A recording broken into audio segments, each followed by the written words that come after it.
Thank you to our sponsor, EJ Cards, a small but motivated company specializing in cards. EJ Cards believe passionately in great bargains and excellent service, which is why they commit themselves to give you the best of both. If you're looking for something new, you're in the right place. EJ Cards strive to be industrious and innovative, offering customers something they want, putting their desires at the top of the priority list. Find EJ Cards at www.ejcards.com.au or shop 394 to 398 Middleborough Road, Blackburn, Victoria, and also find them on Facebook. Thank you very much, EJ Cards, for sponsoring us. Welcome, everybody, to episode 68, the You Can't Comp This NBA Trading Card Podcast. We are your hosts, Adam, Amy, and Russell Gibson. G'day. How are you, Russell? Very good, buddy. Very good. Feeling good? I'm feeling great. We have got a huge show, and normally I don't sort of set the scene in this sense, but I think tonight's episode is going to be absolutely massive. It is a little bit special. We've got a first in a listener's voicemail. We have an extremely special guest coming on the show. For those that are on the YouTube and the TikTok, I'll probably release a TikTok. I'll do a reel and, use all the technology. Anyone watching the video feed, I've got a little bit of a reveal. Now, everybody's heard me talk about wearing a T-shirt to the hobby hangout. Yeah. And the hobby hangout is only a short while away on March 5th down at the Melbourne Pavilion. And at this event, I will be showcasing some You Can't Comp This T-shirts. Yeah. Well, my first T-shirt. We've got a couple here, a couple of different slogans. I'm going to stand up and do a bit of a reveal, and then Russell, you're going to stand up and do a bit of reveal. This is for audio guys. We're really struggling to do the visual side, but I think what we should do, Ad, is petition Adam to get you up on the stage, and you can do sort of like a walk around with the T-shirts on, like a model. You're only saying this because you're in Denpasar. You're only saying this because you're overseas. The next time we hang out, we're going to invite you to speak. That's going to be that's your comeuppance. All right, I'm gonna. I mean, I'm not going to be near the microphone, so I might drop out a little bit. But sure, watch my lovely little. Get my camera out there. That's right. I have a T-shirt that says, "That's right, regulate the hobby." Now, in big, large yellow letters. So yellow and purple. Yep. I hope I've done that right. And I hope it's perfect. It's perfect. Yeah. All right. You can see we've got the lovely new logo that Al did for us on the back. We've got a T-shirt. I pulled my finger out. I went and investigated. Now, what are you wearing there? This one says. Now that's some pocket change. And then nice hashtag pocket change. On the back, it's got the same logo, so I probably don't need to, model it twice. No, you did it so perfectly. I can do it again. I could do it. I just do the spin around. You're quite good at that spin, Ad. That's you can tell why we've started off with audio. That's all I'm gonna say. So we've got a couple of slogans there. What my thought is, we're gonna test the market a little bit. I'm gonna wear it to the hobby hangout, and if I don't get beaten up, we might put a couple of polls up on the Facebook. When you say group. Beaten up, you mean like people are going to beat you up and steal your T-shirt, right? We'll see. If I get rolled for my T-shirt, we'll be selling them the next day. That's right. It'll be someone will have it on a marketplace auction. The original. Yeah, no, I thought we'd put a few different slogans out there. We've got a couple of T-shirts each. You've got one that refers to the Fallujah factor. Yeah. I've obviously got regulate the hobby, and we've both got the pocket change one, as well as another beautiful one that says show us your comps. So when we put up the poll, when we sort of test the market, if there are some catchphrases, you guys, I'm sure someone's going to refer to the word delicious. Yeah. At some point. But yeah, like any slogans, and we're going to see if anyone's interested, and we're going to look to have a little bit of You Can't Comp This merch available for our lovely listeners, loyal listeners. That sounds fun. It is. Speaking of loyal listeners and the awesome group that we do have, we still haven't. I'm not going to wait for our first email because I think we actually have exchanged a lot of emails. Yeah, I think we have, months. to be fair, but we just haven't really But this dedicated an entire episode to it, have we? no, but Yeah. this is a first, and it's going to be incorporated throughout this episode. This is our first voicemail. We received our first voicemail from a listener, and it was Lachlan Blunt. Got in touch with Russell and myself the other day, Yep. and rather than just listen to ourselves, I've been trying to learn a bit of technology and things. So what I'm going to do is I'm going to play a little clip that Lachlan sent into us, Yep. and then we we might not even break it down. We might ask somebody else to come in and break it down with us. But Sounds great, buddy. have a listen, and thanks heaps, Lachlan, for sending this in. G'day, Adam and Russell. Love the pod. Listen every week. Keep up the great work. Thanks for having me on this week for a little segment for the podcast. I've got a little prospect research which will lead into a hobby question. While watching the Lakers vs OKC game when LeBron broke the scoring title, which big congratulations to LeBron on that, a massive accomplishment. One of my main takeaways actually as well was Isiah Joe for OKC shooting and playing well, I thought, which led me to do some stat diving and some card research on him. Firstly, I'll quickly run down any stats. Isiah Joe, shooting guard, 23 years old, almost 24. Picked round 2, number 49 by Philly in the 2020 draft. So he's a third-year player, 6'3", 165 pounds. Could use to put on some muscle and weight to help absorbing contact while finishing and defending. First year of a 3-year, $6 million contract with OKC, so he's there for the growth and rebuild of OKC, which will help his growth, I believe, as well. In his 48 games this year, he's averaging 15.7 minutes, 8.4 points, 2.1 threes, 2.2 rebounds, 1.1 assists. I know that doesn't sound too flash and nothing too crazy, but he is leading the league in three-point percentage at 45.4%, according to the statistical minimum of 82 three-pointers made. He's made 103 out of 227 this year. Some people might think it's Watanabe from the Nets, but Watanabe's only made 51, so the minimum of 82. Maybe by the end of the season, Watanabe will get to 82, but for now it is Isiah Joe. Also, over his last 5 games with a little boost in minutes, he's averaging 21 minutes, 13.4 points on 3.8 threes made and at a 59.7% clip. His rebounds and assists have gone up a little bit as well, 2.8 rebounds and 1.5 assists, but almost 4 3-pointers at a 60% clip over his last 5, quite impressive. He's also improved his 3-point percentage from 33.8 to 45.4 over the 3 seasons, as well as his effective field goal percentage and his true shooting percentage. So he's shown consistent growth over his 3 seasons. He needs to work on his playmaking and defense a little bit, but for the moment you can't keep him off the floor without shooting. I'd probably do a low to high-end comparison, low-end comparison, or ceiling possibly of a Landry Shaman, and then a high end of maybe an Anthony Simons. So in my opinion, maybe someone worth having a look at, and maybe a little splash of some cash. And by little, everyone has their own budget, but I think, there's some cheap value which I'll mention in the next part, which is he does not have a Prism or Hoops rookie card, which brings me to the question, out of Mosaic and Select, which would you consider his true rookie card to be? I picked them 2 in particular products because of the price and availability. Other mentionable cheaper products include Illusions, Flux, and Chronicles that he's included in.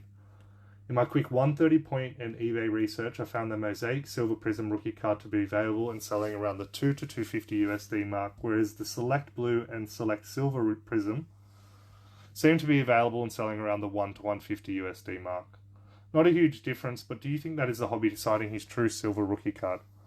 Having such a limited run with no Prism and Hoops, would numbered cards be the play, as I found some Select Blue to $2.99 around the 3 to 7 mark.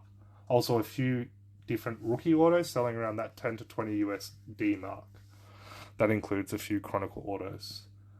Let me know what you think again, fellas. What you think the true rookie card is, and do you think that Isiah Joe might be worth a little bit of a play? Thanks again.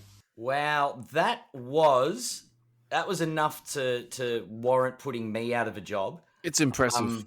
That puts me to shame. I do no research, like religiously. Don't lie, Adam. I do a little bit here and there, but no, that was amazing. Amazing from Lachlan, and I think it's our first voicemail, so I think it's worth breaking it down with our guest for this week. Fantastic. Let's go. Let's break this down with our special guest. It's a huge honor, and you've been able to sort of, I suppose, use your family connections Absolutely. to tee this up. We've been to family reunions. We've been talking about this for a long time. So look, without further ado, let's introduce our guest for this week, because there's a lot to unpack and a lot to ask, and we're humbled. And joining us today is Russell's long lost cousin, Jesse Gibson, from the Sports Cards Nonsense podcast. Jesse, how you doing? I am doing great. Is it sad that I just made the connection that Russell and I have the same last name? It's 6 a.m. here, okay? It's hard. It's difficult to even get me to speak right. That's a big pleasure of mine to be here. Thank you, guys. Yeah, thanks for joining us, mate. It's a lot of fun. I'm done with the intro now, so you guys can talk. I'm just going to be. It's the Gibson show, and I'm the ads. Literally. Wow, that's. Yeah. Do you have any like cool relatives that ever came over to the States like years ago? Could we be related? Russell, tell me you're a long lost cousin. I want to come visit. Do you have a guest bedroom?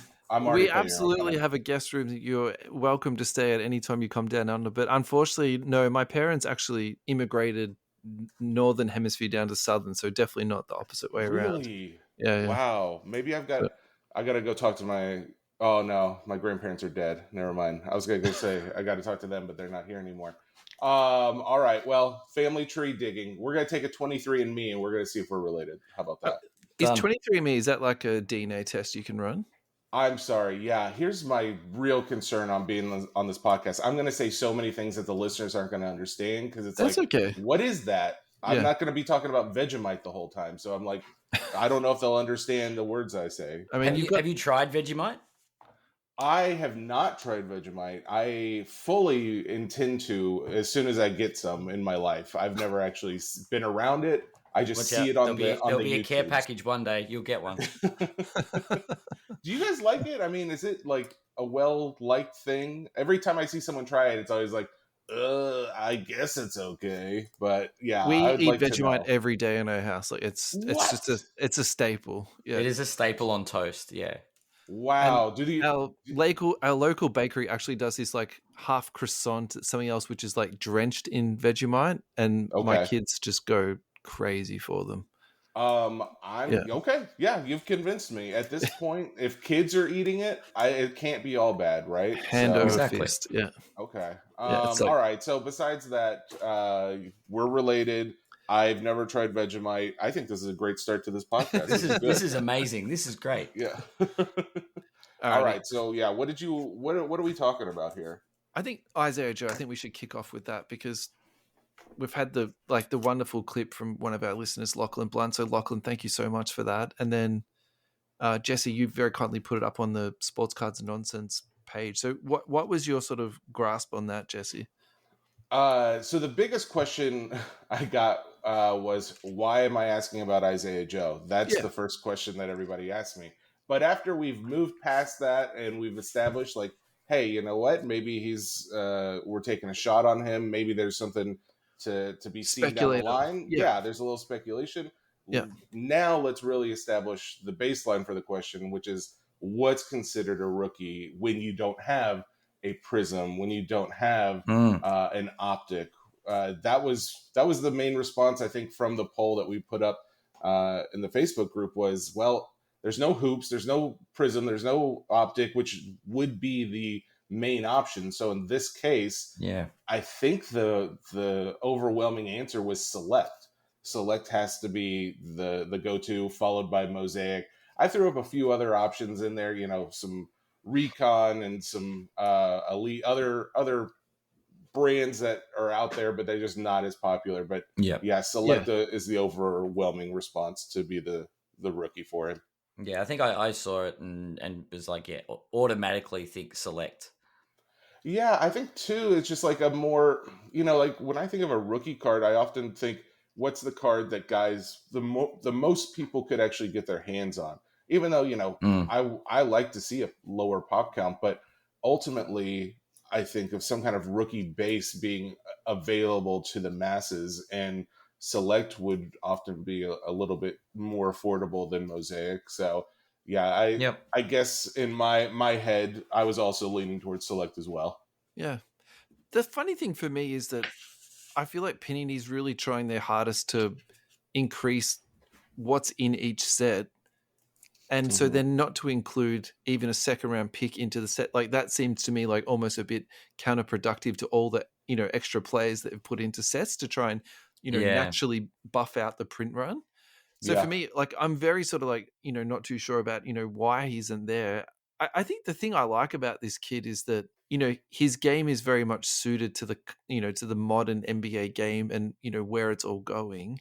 And I would probably also say, the funny thing for me, so when you look up his stats, what's a little bit harder to find is his wingspan. So he's got like a 6'8" wingspan, which for a 6'3" guy is like is freakish. Yeah. And I think OKC really likes guys with big wingspans. And I think where they've maybe come undone a little bit with their prospecting and their scouting has been they've gone more for athletes than like true basketball skills. So maybe this guy sort of fits their profile a little bit better. Sorry, Jesse, I cut you off then. No.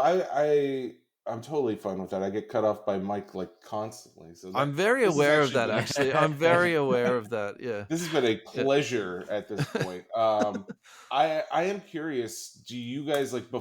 Is Isiah Joe? Because again, as I mentioned, was not someone that anybody had any, I guess, real thoughts or opinions about because they hadn't given him any consideration. I'm curious how it relates to the U.S. versus Australia because to be fair, I'm not sure how big NBA American NBA basketball is down there.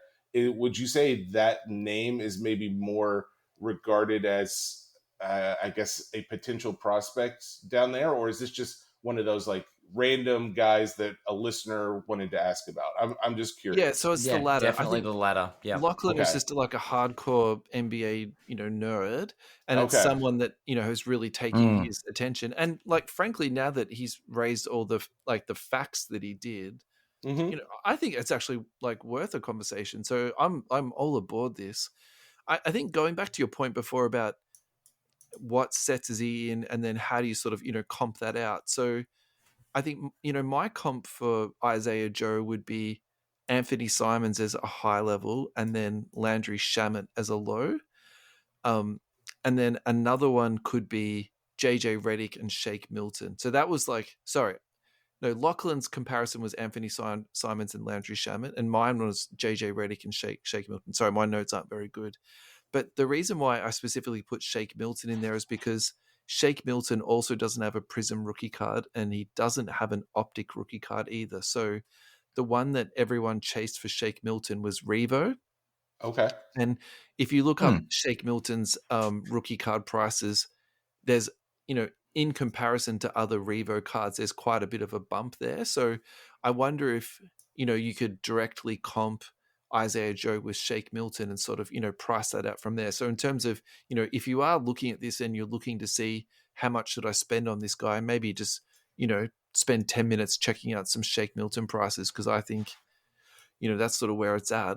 Well, I think you've done exactly what Mike and I talk about often, which is when you can't find a player's, real rookie, or you can't find a comp on a card that you really want to know about. What do you do? And that's you're describing exactly what we always mention, which is find a similar player who is in a card set that is, this player is in that has sold, find something comparable and then go from there, because that's really, that's all anyone can do. And then you can price it out from there if you're actually looking to sell it. And if someone buys it, then, you weren't too far off. But at this point in time, I think that's, you're probably handling it exactly how we would have. It's just compare a similar player. Yeah. And I think for me, in terms of what cards would I buy in for this guy, I found an NT horizontal RPA for 100 USD. And, this could speak a lot about my sort of, card journey where I'm at. Because I feel like I've done a lot of base and I've done a lot of hollows, and I don't really want another 50 cards in my card box. I'd probably just rather like speculate on one card for this guy. And I feel like for 100 USD, like that's a pretty good buy-in. Like I've bought some lower end sort of like horizontal NT RPAs for that sort of 50 Australian mark, which is probably around like 35 USD, sort of something around that. Okay. And probably what I could have done, now a better spend would be that $100 on someone like Isiah Joe, because he's got everything. He's got the tools that you need to succeed in the NBA. Yeah. And Can I ask you a question just in general about cards in Australia? Would you say, I mean, overall, would you say that there are a less amount of cards in Australia than what you would see in the US? I mean, that's a fair Certainly, assumption. yeah. Yep. Okay. Very, very simple. We do have relatively good supply in Okay. Australia, but we don't have the volume as far as trade shows and things like that go. If So that makes sense. with that being the case, like, so we're talking about like getting a national treasures. Are you going after autos more often, or patch cards more often, or numbered, like something to differentiate from base? Because I mean, there's been the conversation, base is the devil. They overproduce it. There's too much of it. It's overpriced in some cases. But I would think like if there's a limited supply, maybe you guys are looking to get your hands on whatever you can. But I know around here, a lot of times lately, guys are leaning more towards like, well, if it's not numbered, if there's not some kind of like rarity to it, then they may be not as inclined to purchase. Well, Yeah. I think that sentiment to me is more about the journey, because I think when you first start out, you're just buying cards, buying cards, Yeah. and you're really That's fair. enjoying it because it's exciting, and you enjoy the artwork, and you're sort of connecting with these players that you haven't really spent Yeah. much time paying attention to. But then I think it gets to a point where you've got 6,000 or 10,000 cards in a box, and you kind of go, well, I've got enough base, and now I want to start Yeah. focusing on short Yeah. printed or autos or whatever. But I think more to answer your question specifically about the Australian divide between the Australian market and the US market and the travel distance, I think the internet and FedEx these days have solved all of those problems. So for me, I go into US breaks, and then I get it sent to a freight forwarding service, and then every so often I get it shipped out. Like, do you know what I mean, mate? Like, honestly, Yeah. Smart. Okay. like all that, those borders and boundaries that we probably previously had, I really feel like, I'm not saying That's there's I suppose nothing it's there, but it's a prospecting question at the moment of what are we buying if we're prospecting a player? Like, we're not going to go after a bunch of this guy's base cards, but Yeah. then the other end of the tree is the National Treasures RPA.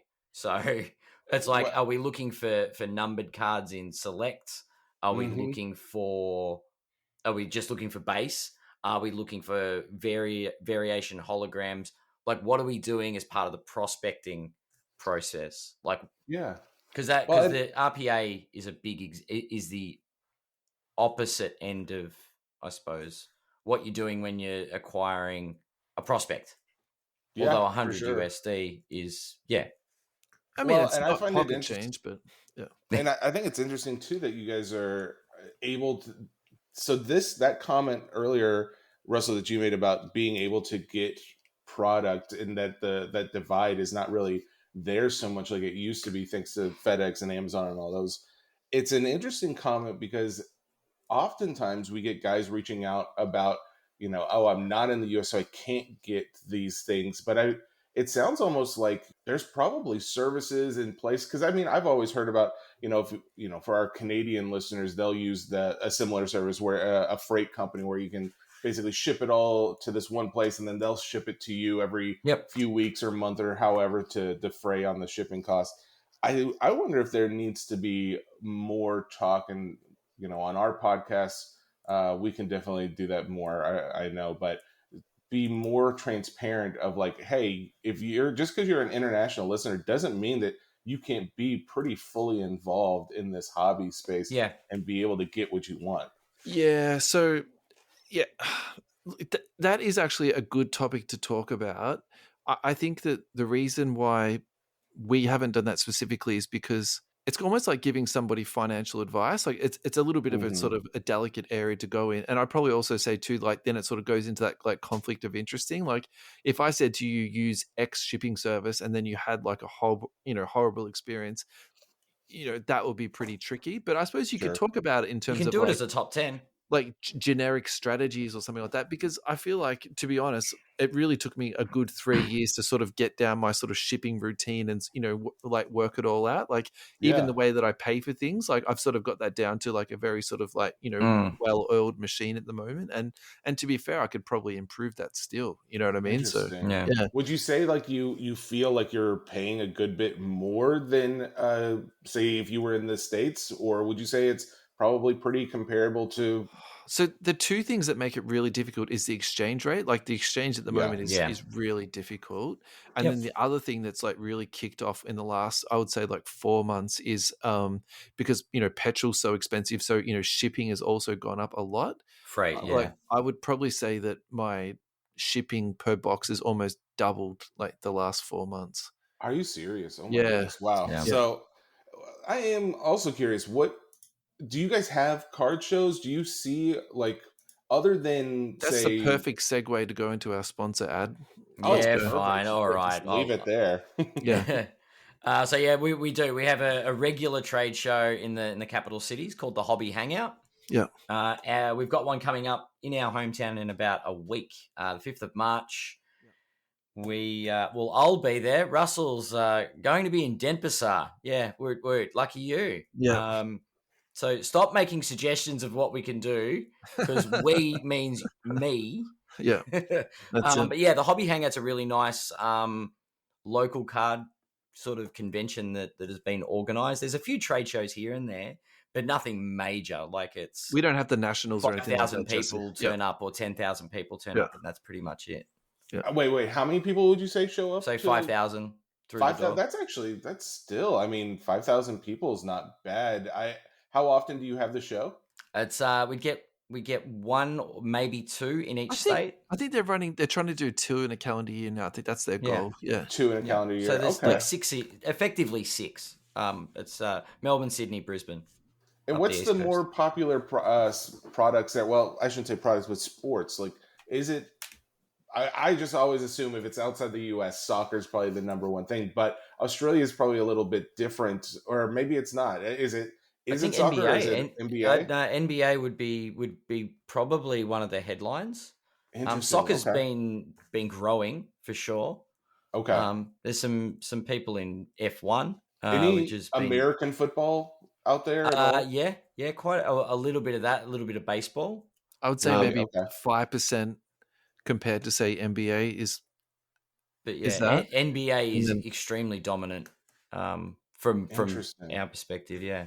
Okay. Yeah, I am very fascinated by the markets outside the US. Like we'll have in a couple of weeks, we're going to have on one of our regular guys, Jason Flynn from the Soccer Cards United podcast, and he's over in Ireland, but they go over to the UK and they'll talk about card shows over there. And of course, soccer is always big, but it's also, I'm more interested of like how much it's growing in popularity. Because like while in 2022 we were seeing like a slowdown in the US market, or maybe I wouldn't even necessarily call it a slowdown, maybe more of a balancing act to even out what happened in 2021 with the huge spikes. The overcorrection is what was probably happening, but we were seeing Canada's card market growing leaps and bounds over that same time period last year. Yeah. I was curious have you guys seen as of recently a similar growth in the card market, or has it been maybe more steady increase or decline? I think our trends are similar to US, to be honest. Like I think we had the same spikes that you did, and then we're experiencing the same sort of slowdown. Okay. So yeah, my observation would be similar to what US breakers are sort of experiencing at the moment, with that sort of slowdown and like all the price reduction and discounting break spots and all that type of stuff. Yeah. I think we're experiencing the exact same thing here. Yeah, I think it's more of a market correction than anything, like because everyone lost their minds through COVID. Absolutely. But yeah, like I think, I don't know, it's definitely a slow or a plateau that we're on at the moment. It doesn't feel like it's in we're not in a tailspin decline, but yeah, Okay. it feels like the hobby's healthy. Like people feel, even though we're going in like going into financial difficulty, like with this, all these interest rate rises and the economy struggling, people are finding cards to be more affordable again. So, Do you guys know who Jeff Wilson is? Like the sports card investor is his name. yes, yes, yes. Yeah, okay. So he's big in the States as far as like his hobby content Yeah. that he puts out. Like him or hate him, whatever you feel about him, I do think some of his stuff is worthwhile. And I saw on a recent social media post of his, he was basically looking up Google Trends of what's been, what people are talking about more often. And Yeah. sports cards was one of the first things that he was looking up. And when you compare like the amount of times sports cards is searched on Google over a timeline, right now he showed on this graph, we're seeing almost the same amount of searches for sports cards as we were back in 2001. Like Yeah. it's been a steady increase, but then there's like a sharp increase here in the last few months. So even though like we may not be seeing those same kind of prices, it definitely gives me a positive outlook on the hobby as a Yeah. whole Yeah, because of that. So my take on that is that I wonder if people are spending their money in different places. So Hmm. I think before people put like a lot of money into breaks, I wonder if at the moment, like, people aren't stupid. Like they'll sort of find places of value. So like, for example, I think at the moment singles is like quite good value. And Yeah. then we were talking about this last week on the pod, like go onto eBay and start looking at the prices of what sealed boxes are selling for. It's almost at the point now where I actually wonder if people have bought up stock and now sort of got a bit panicked and now they're just like selling it off on like 99-cent auctions. And then the Mm. people who are like spending money irregardless of, whether the economy is up or down. So now they're just like, well, I could go into 2 or 3 breaks or I could buy this, single sealed box. So, and, whereas the narrative is maybe put out by the noisy minority on social media that everything is, bad. But like Hmm. my personal experience, I think actually at the moment the hobby is in a really good spot because I think things are a bit more affordable. I can tell you from my own PC perspective, there was cards that I never realistically thought I could get my hands on, whereas now they've almost like slid into my back pocket. So Interesting. that's my sort of. What's your take on that, Ed? Look, I'm seeing a lot more people like it. The economy makes things distorted, but there are still people trying to buy and sell. Yeah, Do you Yeah. know what I mean? Like, Sure. it's not everybody selling, so it's not a sellout. Yeah. It's it looks like there are transactions being done. There is new blood coming into the hobby from Mm, what I've seen, Yeah. and Absolutely. it's not people selling everything and trying to jump ship. yeah, My So my take is that too. We're seeing, like we've talked about, a correction in the market as far as pricing goes, but yeah, those guys who got into the market in 2001, a lot of people jump on board because that's what everybody's doing, right? yeah, Just because that's the hot thing at the moment. So mm, there was probably a lot of new blood, people who aren't in the hobby because they're collectors and maybe they were just looking for a quick flip or maybe make a little money at the same time. yeah, And now they don't care about these cards. They consider it a loss or a wash. And yeah, some people are just getting rid of cards for very cheap, and so it can give some the sense like, oh, the card market's not doing as well because these cards are selling for little to nothing, where in fact it's the guys that really aren't in the hobby to begin with. They're getting rid of some of their things, and there's definitely going to be some benefits to the guys who are still in the hobby or the yeah, new blood that's coming in, getting in at a healthy, reasonable price. Because there's also still a lot of bag holders from 2021 who got yeah, in at like how many multiples of what the card value actually is worth. And yeah. Who so bought they're base Zion PSA 10? exactly. Mm, And so now that we're seeing, okay, well, there's people coming into the market. Obviously, there's still new blood entering, but now they're getting in at reasonable prices. yeah, you're probably going to see some Yeah. cheap stuff going because those are guys who don't care anymore. It's a loss and they don't even really know anything about the card market. That's fair. But now that you've got new blood coming in, getting cards at lower to reasonable comps, I think you're seeing a beginning of what probably Fanatics and the rest of the card market is really hoping to be like the real resurgence of this hobby. Yeah. Because I don't know if you guys saw, we had the David Liner. He's the president of Fanatics Collectibles Trading Cards on the podcast last Thursday, and he was talking a little bit about Ruben, the CEO of Fanatics altogether, some of his comments about where they were taking the card space. And they're saying over the next 12 months, they're going to be actually really marketing cards, like trading cards, which is something he Hasn't talked about really had been never done. been done. Yeah. Yeah. So to think cool. that we are seeing new blood come in, you're seeing marketing going after even more people, I think it's a real, rolling this ball downhill. I'm really hoping it's going to get steeper and we're going to see this thing really take off. Yeah, so Yeah. can we just segue? So a couple of weeks back, I actually found something on social media to say that Fanatics was starting their own live selling platform. So can you A, fact check that for me? Is that accurate? And B, what's your take on that and how you think that will impact the hobby? Yeah, Fanatics Live is what they're calling it. Yeah, sweet. Okay, so it is happening. Yeah. Yep, that is happening. They're talking about latter part of 2023. Nice. Mike and I's at the Card Shop Live, we're actually we've talked to them a little bit about maybe joining forces in some cases, but yeah, hold that thought about your platform. Can you talk about Fanatics first and then do a full deep dive into your project? Is that okay? Yeah.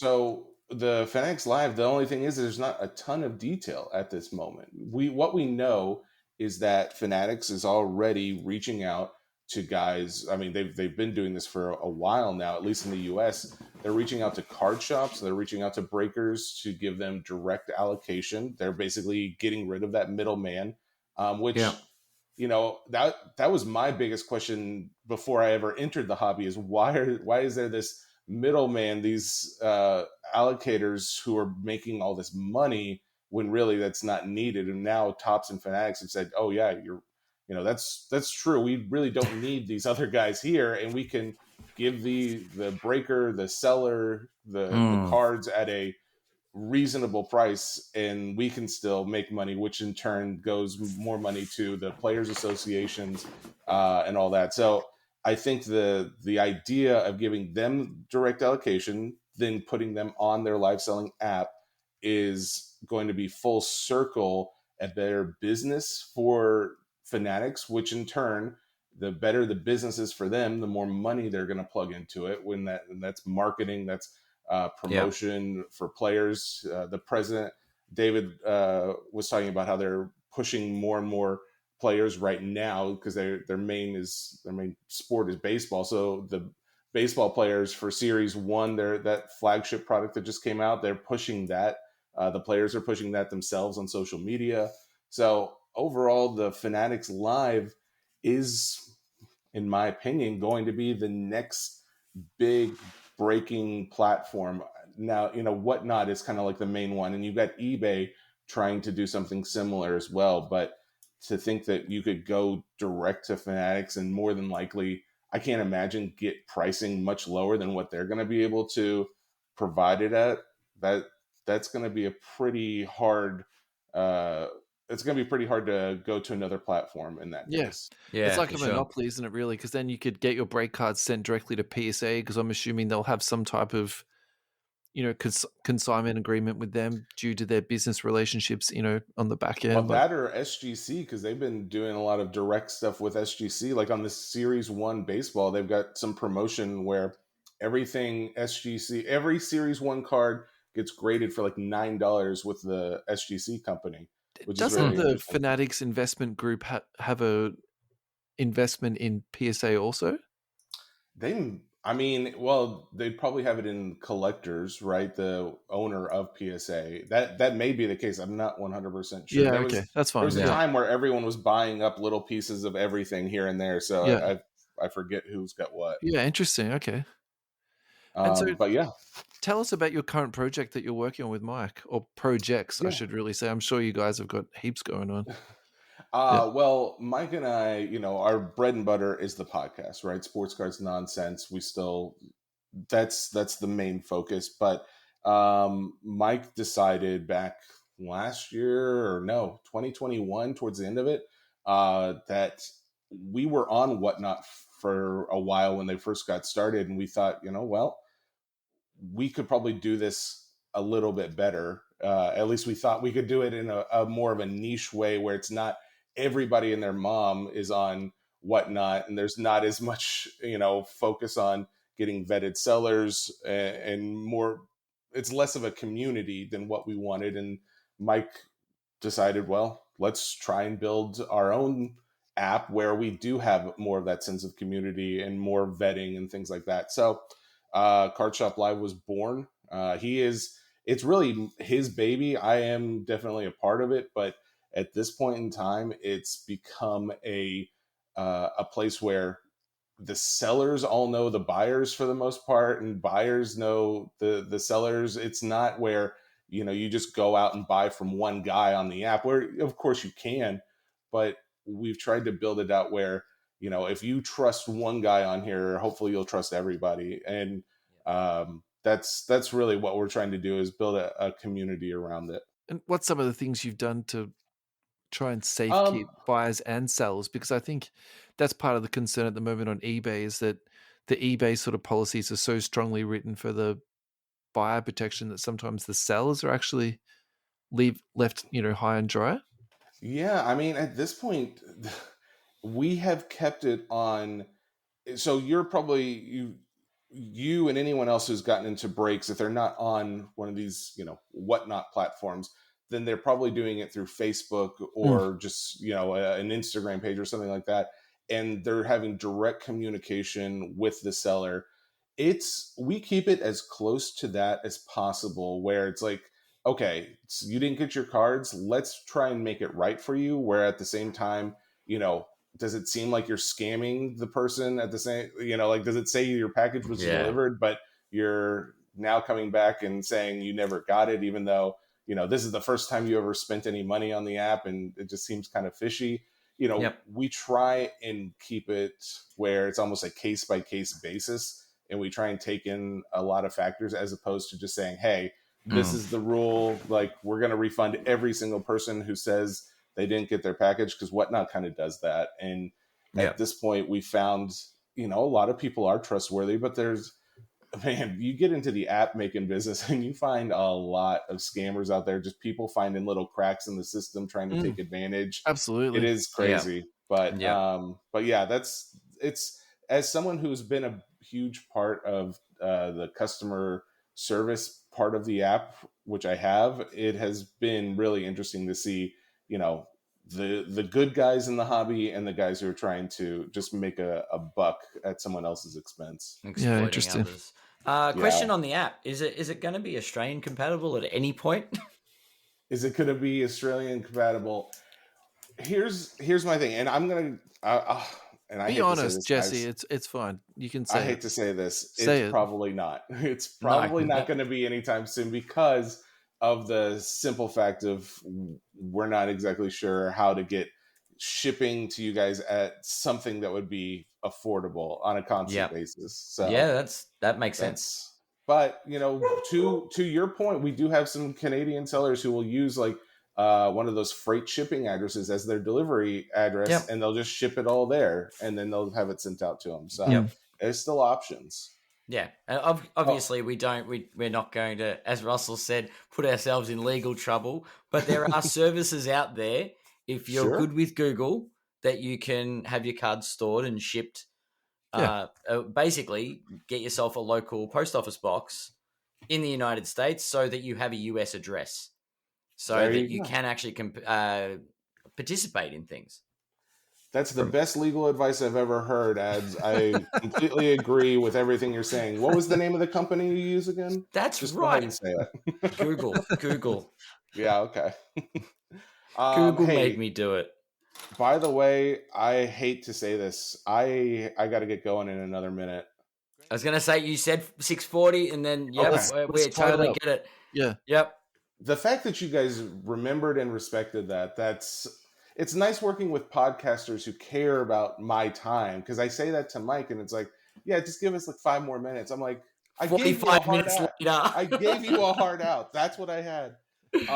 But let me just say before I leave, absolute pleasure. I'd love to come back on at some point in time whenever you guys need someone who barely knows anything about the card hobby and is just here to try and make himself look better by saying yeah and huh and making some jokes every once in a while. So Great. It's been fantastic. We look forward to the sequel. Yeah, thank you so much for your time. It's been great. I'm sure your cousin Russell agrees with Absolutely. with everything. Absolutely. Well, and I look forward to seeing Russ at the family reunion That's right. in May. Yeah, that's So, it. Stop jetting overseas for boys' weekends and head off to the Gibson family Christmas, Russ. What's going on? That's it. Awesome. Well, thank you guys. Thank you so much, Jesse. Thanks a lot, Jesse. All right. Have a great day. Okay. Bye-bye.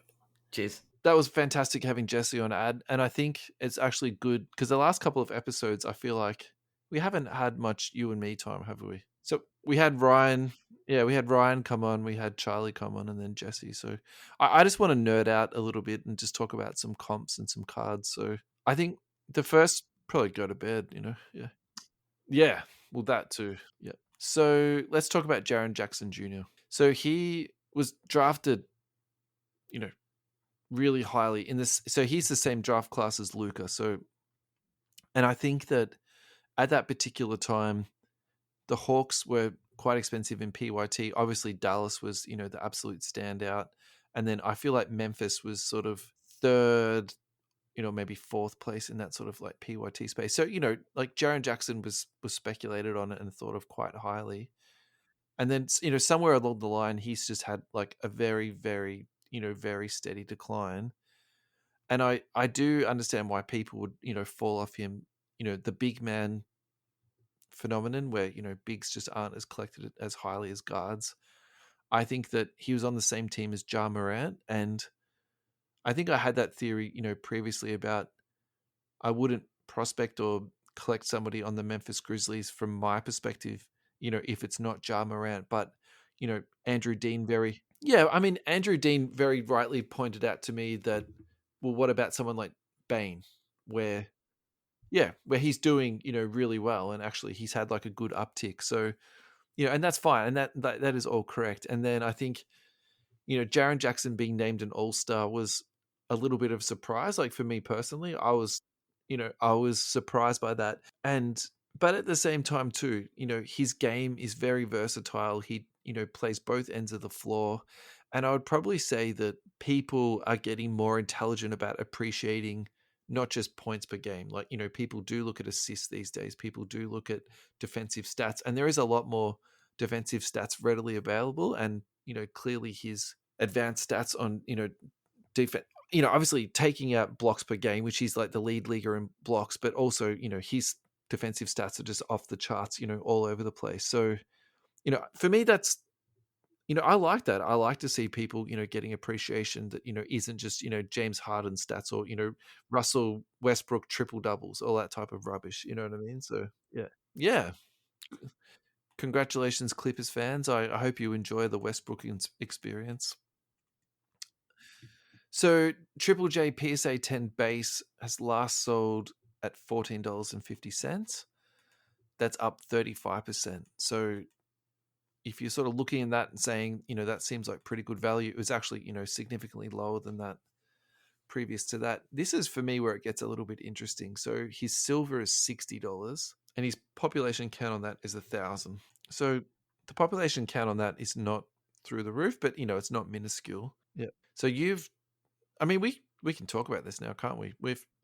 You announce it, Ad. Yeah. You're better at the effervescent. Well, we've been heckling them on the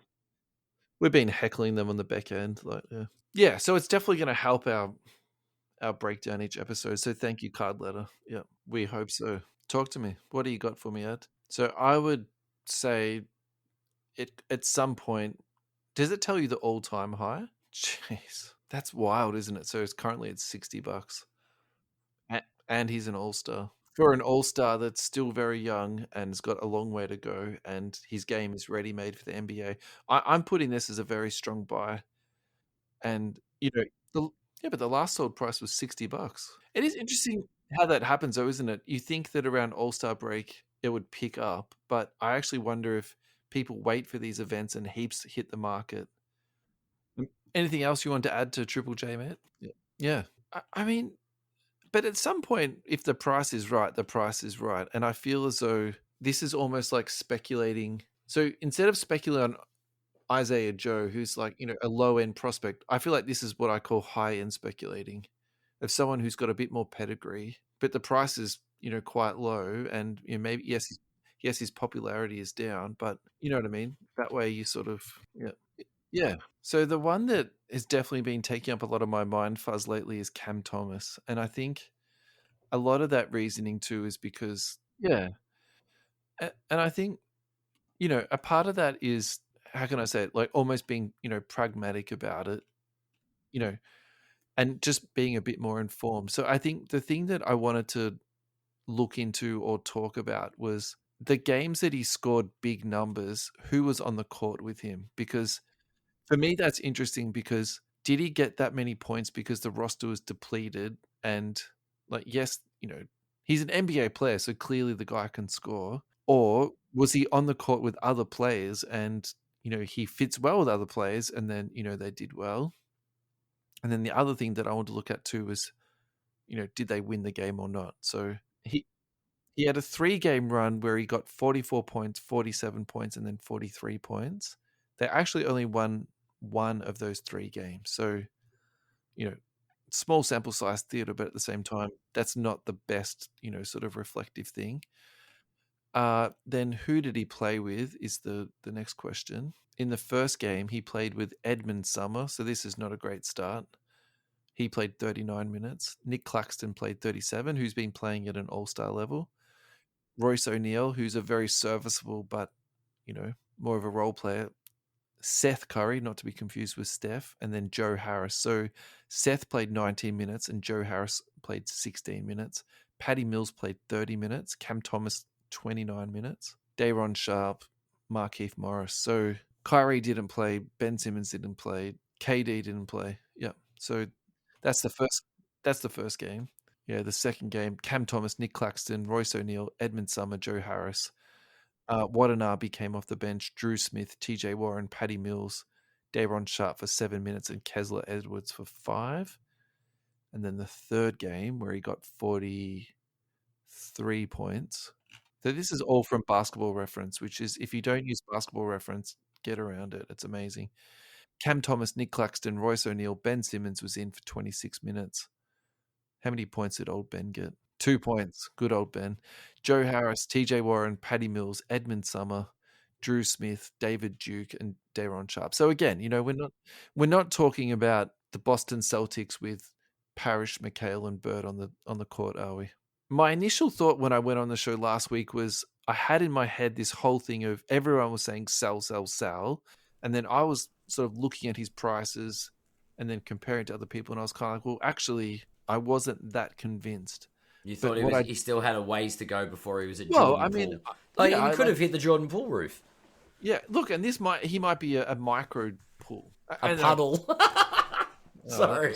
That was excellent, Adam. Oh, God. Particularly for this time of night, too. That was damn excellent. Oh, God. He will be a puddle. Look, I suppose... Can anyone tell this could have been really his Jordan Poole moment, so, it's a sell, but at the same time, I'm not 100% convinced by that. In saying that, now that I've looked into, the reason why he had so many shot opportunities, and scoring opportunities. Yeah, but looking at the new Brooklyn Nets, is he going to have future opportunity? Because Ben Simmons still plays there and he doesn't do much. Yeah. But Mikal Bridges is going to... Obviously, he's dropped a couple of... His minutes have decreased significantly since... Yep. Because the other thing it's opportunity, right? So the kid's put himself on the map with a few good games. Hopefully, post All-Star break, I mean, he gets another opportunity to sort of prove himself. Yeah, but to go to your point on opportunity, so the reason he had so much opportunity is because the team was so depleted, and then what they did with the trade was they picked up multiple role players. So they picked up Bridges, Dinwiddie, Yeah. Cam Johnson, which I'm very happy to see Cam Johnson back. Yep. Royce O'Neal's obviously still there. Simmons is still there. Joe Harris, Seth Curry. Yeah. Yes, Opportunities might be limited, is what you're saying. I think he's still going to have scoring opportunities. And also, too, if you think about the players, that he's with, like Bridges, I mean, yes, he did get 45 recently, but he's not he's not a gunner. No. Dinwiddie does go for his shot, but at the same time, too, he's still a playmaker. Cam Johnson is not, I wouldn't say he needs encouragement to shoot, but he's not a ball hog. Yep. Claxton doesn't need the ball a lot. Dorian Finney-Smith is more of someone who sets his feet before he shoots. So, I mean, it's not impossible. There might be opportunity there. It's a. So he took the third most shots. Yeah. In that last game. Okay. I think that probably does more move to the point of the sell. Yeah. But you never know. Like it's one injury away from him getting that opportunity again and then exploding. So. Well, it shows what he's got, doesn't it? I suppose for me, it maybe just shifts the ceiling a bit. So do you look at like how much Jordan Clarkson cards are going for as opposed to how much Jordan Poole? But in saying that, Jordan Poole is still a six man, isn't he? Yep. Yeah. So either you... But Poole's stabilised now, like hobby-wise. But when you say stabilised, what was the last sale of Jordan Poole? Not $1,000. I'm not expecting $1,000, but, I think it gives you some perspective of like where Cam's sitting. Jordan Poole. Of course, I want to see his base. Silver? I'm looking through the list. It's actually quite hard to find silver. Alrighty. So, jeez. So Jordan Poole last sold for PSA 10 silver, $187. That's on the decline. Just fractionally, right? It's dropped. Anyone that bought it for $1,000 and still holding, you're in trouble. You've done your dough. That's painful, isn't it? Okay, so we've got Cam at around $60, and Jordan Poole around, let's round it up and say 200. Yeah. All right. That's an interesting one.